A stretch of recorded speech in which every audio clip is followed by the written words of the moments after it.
So for Unit 5, the 2-week session that I'm going to do with the executive branch, I've decided to use a thematic approach to the unit. So the whole theme, the theme of the Unit 5 will be immigration, illegal immigration, and branches of immigration. And the reason I'm using immigration as a theme is because I think it resonates with the EL students that I have. About 98% of them are non-citizens. So this is a great way to connect with them and use some of their cultural knowledge to learn about the executive branch as prescribed in the curriculum. So for this particular lesson, it'll be part of a lesson, and the lesson is really focused on the executive order that President Obama just released on immigration last week. And the essential question, or the position that they have to deal with is, or they have to answer is, whether they support or oppose President Obama's executive order on illegal immigration. And to do that, using the PSYOP model for EL students, I've taken a two-step approach, and I'm using a graphic organizer to sort of organize their thoughts as they read a simplified version of the executive order. I've taken that and broken that up into chunks, into sections, and I've added some guiding questions so that it'll help them scope down what they're looking for. So it's a two-step approach. They will do that, and then they will write a letter to the president using this template. This is still in draft, so I haven't decided whether I'm going to prompt some of the questions here, like a topic question, and maybe even a conclusion type prompt. But anyway, that's kind of the approach that I'm taking for this. And so what I would do, I would use the apprenticeship model, of course. I'm going to do this part, the first section, with them, and then we would do a we do for the second part, and then they will do a do you, they do, you do for the third part, and that will get them to come up with reasons for supporting or reasons for opposing the immigration executive order. So I'm going to step in and I'm going to show them how to close read. This is one thing that we've been trying to do with the EL students as much as we can. We close read, we show them, model how we close read, how we look for evidence, and then have them use that evidence to build whatever else we're doing with them in terms of writing or giving the presentation. So I'm going to step in and kind of model how I would do the first section of this. Okay, so we're in about the third lesson on the executive branch. We're up to the point where we've talked about immigration. We've discussed some pros and cons about immigration. At this point, what we want to do is I'm going to show you how to go through yet another primary source, as we normally do, how to look for words, vocabulary words, terms, reasons for supporting or reasons for opposing the executive order. And then once we do that, after we do the first section, I do the first section, we're going to do the second section together. And then I'll give you a chance to work the third section.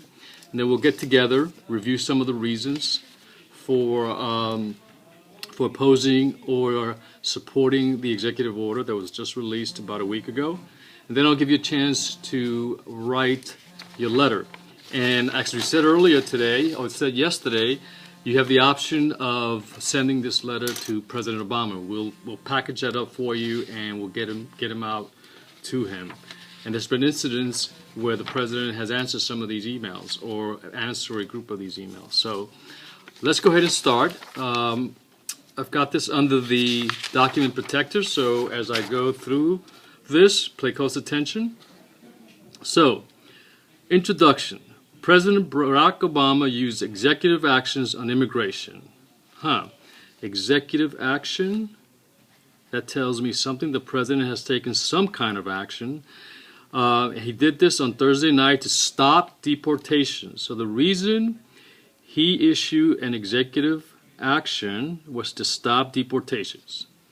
Nearly 5 million people in the United States illegally will now be able to stay in the United States. Wow. So that's a change. 5 million people will be able to stay in the United States.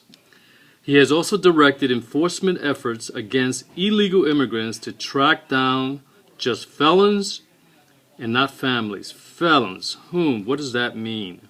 Felons. It must be something with criminal. I remember Mr. Schulman talking about criminal actions. So I'm going to circle that, and I'm going to look that up in my bilingual dictionary when I get a chance. So question mark there. Okay, and not families. So he is going to keep families in the country. That sounds like a good thing. The moves are the largest change to U.S. immigration laws in nearly 30 years. Wow. The president spent months trying to get a law passed through Congress. When Congress didn't act, that must be important, he took action on his own.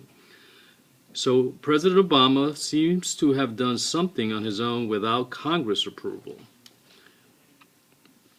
Executive actions allow Obama to pass rules without Congress. Okay, so that's what an executive action is. It allows the president to pass rules without Congress approval. By doing that, Obama set off a fierce fight with the Republicans. So I know Obama's a Democrat, so that's the difference between the two political parties. They claim he went over the limits of his presidential power. So that is what the Republicans are saying. In a televised speech to the nation, Obama defended his actions. He challenged Republican lawmakers to not block his actions. Instead, he asked them to approve a law to replace his executive actions. So executive actions is not a law. It is an action that he took on his own, which he seems to have power to do, but it's not a law because, as we know, only the legislative branch can pass laws. To the members of Congress who question my authority to make our immigration system work better, or question the wisdom of me acting when Congress has failed, I have one answer: pass a bill. So his response to the Republicans is to take action. Seems like they have not taken any action. Okay, so I have read my guiding questions beforehand, and so I look back now and I look at the answer. Describe the actions President Obama recently made in regard to immigration. Oh, okay. So I know that he passed an executive action. So I'll simply put that. So my next question, why did President Obama decide to make the immigration executive order? I look back here and I remember that I read he did it because Congress didn't act. See right there? I had underlined it. I'll circle that. So he did it because Congress has not acted. And what has he acted on? The Congress has not acted on the issue of immigration. Great. And the last question in this section is, many Republicans do not approve of Obama's actions. Many Republicans, I remember reading that. Let me make a connection here. In this third paragraph, we talked about Republicans, I see. To those who oppose his executive order, what does Obama recommend the Republicans to do? The Republicans in Congress, that is. He's asking them to pass a bill. Okay? So that's how we're going to work the next section. We're going to work it together and look for clues that give us reasons for Obama taking action and why he did it and what are the benefits of this new action that he took. Okay, I'm stepping out. So that's how I would do it. I would close read it. Again, I would do the second paragraph with them, and I would get them involved and ask questions of certain folks, students in the class, and then give them a chance to do the third section, and I would do a walk around and check to see if they're check for understanding, to see if they're hitting the target in terms of knowing what they're looking for. And again, what I want them to do is fill this out and gather evidence for their position. And then we would work on the letter itself. This may be a 2-day project. I haven't decided yet. I'm still working to work the unit in terms of time with Mr. Schulman. But that's how I would approach this. Again, it's argumentative. It's a letter, but it's really an essay, and they have to support their position with evidence from a primary source, in this case the executive order that's been simplified to the level of their understanding. So it's in the context of the majority of the EL students in the class. And then the other thing that I would do, I would collect these. We're going to collect them, and if they then give them feedback, revise it, and some of them will probably be sent to the White House for whatever. So anyway, that's kind of where I'm going with this at this point.